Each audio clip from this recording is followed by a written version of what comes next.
Alright, for this part of the process, we're going to mill off the top 1/4 inch from this piece. It'll also add a nice finish to the top of the part, a smooth finish, as opposed to the rough bandsaw finish that we have right now. And we're going to do that using this milling tool. It's just like mowing the lawn. We're going to bring the tool down and put it into place like this, and then we're going to do a pass over the part like that, and then we're going to bring it down a little further, and then we do another pass back and forth, taking off a little at a time until we measure that it is the right height, which we want 3/4 of an inch for the thickness of this large cylinder. Alright, now for this part of the machining process, we need to use the mill machine. This is the mill. The mill spins sort of like a drill bit at a high speed, and is used to take off a flat surface from the part. When selecting a mill bit, you're going to want to choose one which is clear of debris from other machining processes. So this one you can see, it's clearly not good.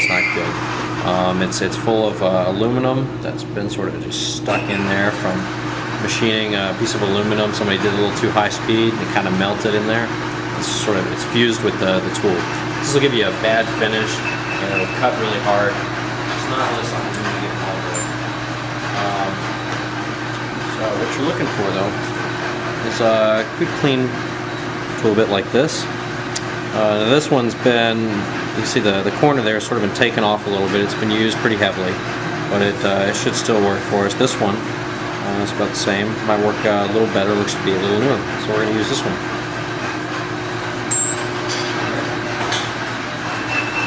So to put the milling tool in the machine, you need to use a collar. So you're going to select one which fits your tool best. You can see it's got these 3 cuts in it, such that when it's squeezed behind, it holds the tool in place. We're going to put our new collet in, like so.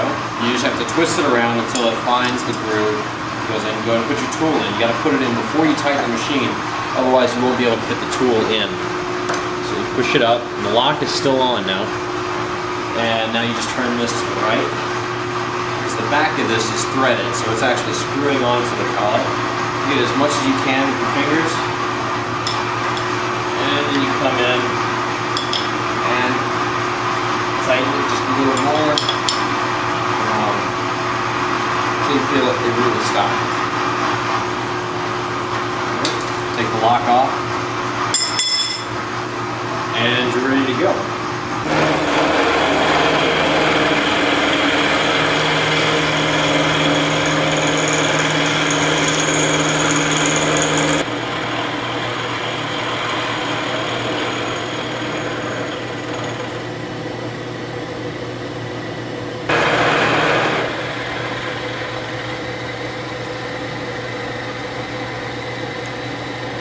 Good.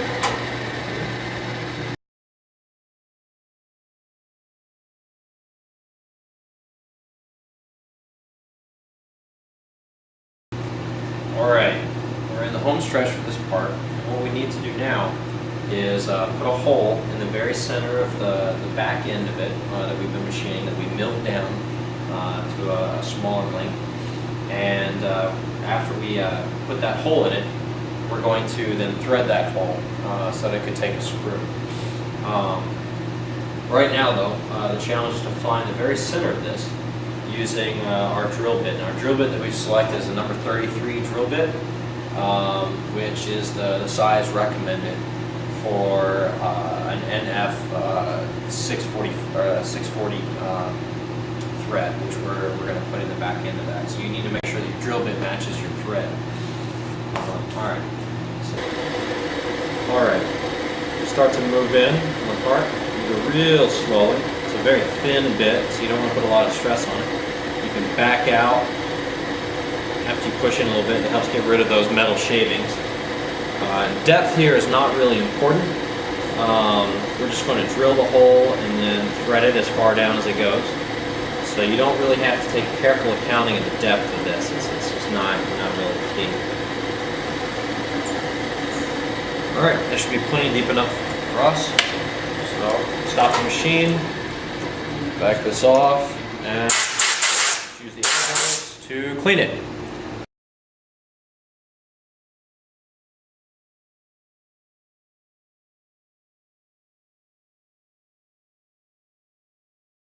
Alright, now we're ready to put the final threading on the hole that we just drilled, and for that we're going to use the hand tap.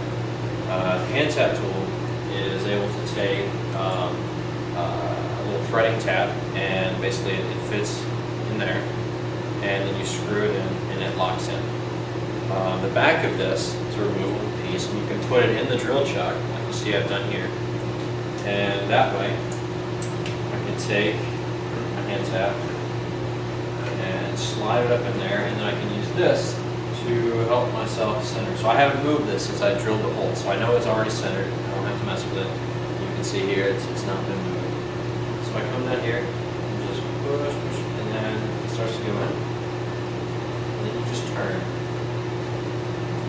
And like when we were drilling, every few turns you kind of want to back it out just a little bit. It helps to break the little filing that it's cutting out of the metal, which can get in the way and destroy your new threads. So a good rule of thumb is if you're having a lot of trouble, it's 3 turns forward, 1 turn back, and that'll break the filing and help push it out back. So I'm just going to turn here, and then I don't have to push it down. It draws itself down as it screws in.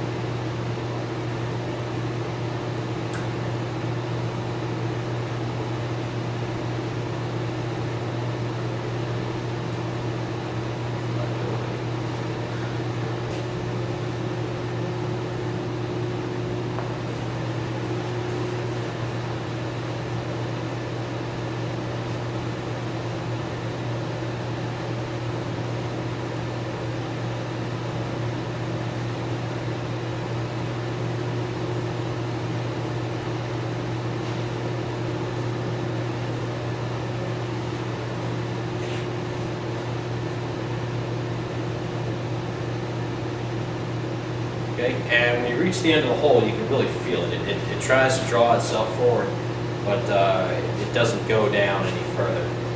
And if you persist and you keep twisting it, when you reach the end of that hole, it'll strip out all your threads that you've just made. So you want to make sure you don't do that. When you feel it stop, you need to stop twisting it to the right and just back it out to the left.